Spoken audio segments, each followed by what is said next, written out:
था और क्या फैसला आया? सर, जो हाई कोर्ट का कल प्रोनाउंसमेंट हुई थी कोर्ट नंबर 17 से, उसमें हमने जो 11 जून 2019 को गवर्नमेंट का एक नोटिफिकेशन था, जिसमें सोशियो इकोनॉमिक क्राइटेरिया के बेसिस पे जो कैंडिडेट्स हैं उनको 10 नंबर दिए जाते थे और 90 नंबर का रिटर्न एग्ज़ाम था। तो इस तरह 100 नंबर का एग्ज़ाम होता था। तो जो 10 नंबर थे उनको उन्होंने इस तरह बाइफिकेट कर रखा था कि भाई जिसके परिवार में कोई गवर्नमेंट जॉब नहीं है तो 5 नंबर उसको मिलते थे, कोई विडो है तो 5 नंबर उसको मिलते थे, या कोई विमुक्त जाति का है तो 5 नंबर उसको मिलते थे, या किसी का कोई एक्सपीरियंस वगैरह है तो 1 ईयर का 0.5 एक्सपीरियंस मिलते थे। इस तरह करके ये 10 नंबर डिसाइड किए गए थे। तो इनको मिलाकर ही मेरिट लिस्ट प्रिपेयर की जाती थी। तो फिर जब इस सिलेक्शन प्रोसेस को पूरा किया गया तो कुछ ऐसे कैंडिडेट थे कि जिन्होंने रिटर्न एग्ज़ाम के अंदर कंप्लीट यानी कि 19 में से 90 मार्क्स लिए, despite of that he was not selected, क्योंकि जिन लोगों के 90 नंबर थे उनको सोशियो इकोनॉमिक के कुछ मार्क्स मिल गए तो उनके नंबर 92, 93, 95 हो गए।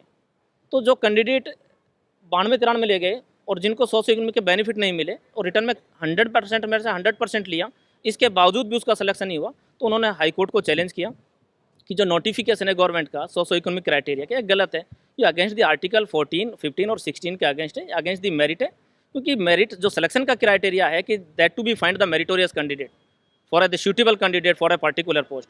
जब इस तरह के जो मेरिटोरियस कैंडिडेट हैं who are higher in the merit, who are the topper in their written examination, despite of that they could not be selected, तो it is totally against the rule, against the article 14 and 16 of the constitution of India. तो क्या अब जिन लोगों को number मिले थे भर्ती होगी तो क्या उनकी नौकरी में खतरा है? तो माननीय हाई कोर्ट ने ये कहा है कि भाई जो नोटिफिकेशन है इसको क्वेश कर दिया गया, सेट असाइड कर दिया गया है।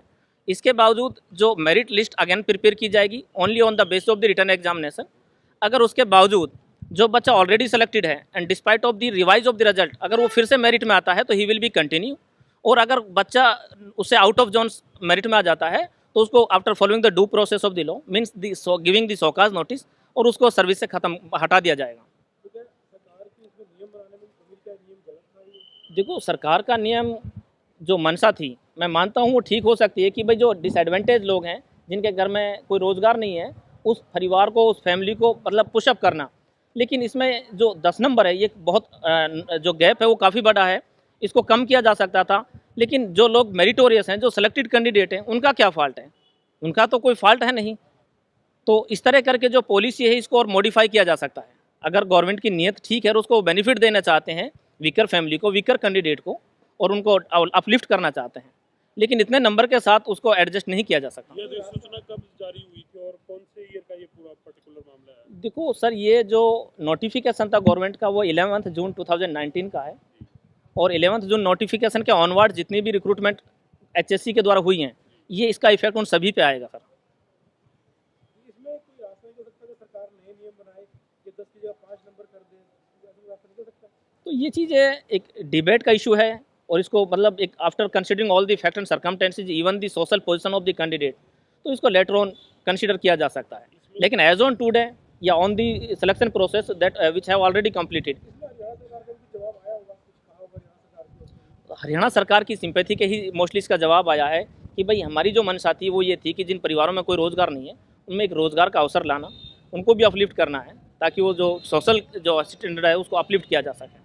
ये जो कैंडिडेट्स इसमें सेलेक्ट हुए हैं सर, इसको लेकर संशय ये बना हुआ है कि कितने कैंडिडेट्स इसमें बाहर हो सकते हैं, या फिर क्या सरकार अपनी तरफ से उन कैंडिडेट्स को कोई रियायत दे सकती है, उनको नौकरी में देखो बनाए रख सकती है? सरकार that is the different thing, judiciary is independent और ये डबल बेंच का डिसीजन है। Only remedy to file an SLP before the supreme court to challenge that order if the government want to challenge that order. Sir actual में आपको मैं एक for example देता हूँ कि इस भर्ती के अंदर 400 पोस्टें सब इंस्पेक्टर की थी। 400 पोस्ट के अंदर फॉर एग्जांपल अप्रॉक्सीमेटली 378 जो कैंडिडेट वे हैं जिनको सोशियो इकोनॉमिक का बेनिफिट मिला है। हार्डली 20 या 22 कैंडिडेट ऐसे हैं कि जो विदाउट गेटिंग द बेनिफिट इनका सिलेक्शन हुआ। अब आप अंदाज़ा लगा सकते हैं कि सोशियो इकोनॉमिक नोटिफिकेशन का कितने लार्ज लेवल पर जो कैंडिडेट उनको पर इफेक्ट पड़ रहा है। हमसे जुड़े रहने के लिए हमारे YouTube चैनल को सब्सक्राइब करें और नई वीडियो की नोटिफिकेशन के लिए बेल आइकॉन को दबाएं। अगर आप ये वीडियो Facebook पर देख रहे हैं तो लाइक जरूर करें और ज्यादा से ज्यादा शेयर करें। धन्यवाद।